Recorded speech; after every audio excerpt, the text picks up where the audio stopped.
Poppy पप्पा हाँ बोलो। ठीक छो ने? हाँ ठीके छियै, काम पर भी छियै। खाना पीना खैलो? खाना तो खैलिए।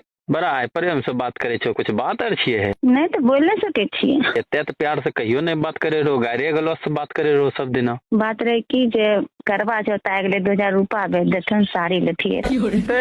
मैं करवा चौथ में तो 6 दिन पहले तो 6000 रूपा भेजबे कर लियो, ऊ की कर लो? अरे कोरिया तो 6000 रूपा हम ही खा गेलियो हैं? बाल बच्चा के कुपातर जन्मा के रखने छे जे ओहि खर्चा वालो राशन पानी नहीं नाम लिए कि मट्टी खा रहे छिए। हमें नहीं भेजबो 2000 रूपा, अभी काम धंधा नहीं चले छे। अच्छा अगर कोरिया अगर तो 2000 रूपा नहीं भेजनी, अगर हम करवा चौथ नहीं के लिए छठ पूजा हम घर अबे न करबही तब तोरा करेजा पर चढ़ के तब चलनी तोहर मुंह देखबो। ई कौन बात होले मरा एना एना बोले छो? अच्छा ठीक छे ठीक छे ठीक छे, हम भेज देबो 2000 रूपा। ये कारण फोन कर। एक लाइन में तो कोरिया शुद्ध समझबे न करे छी, अच्छा भाषा समझे में नहीं आवे छे।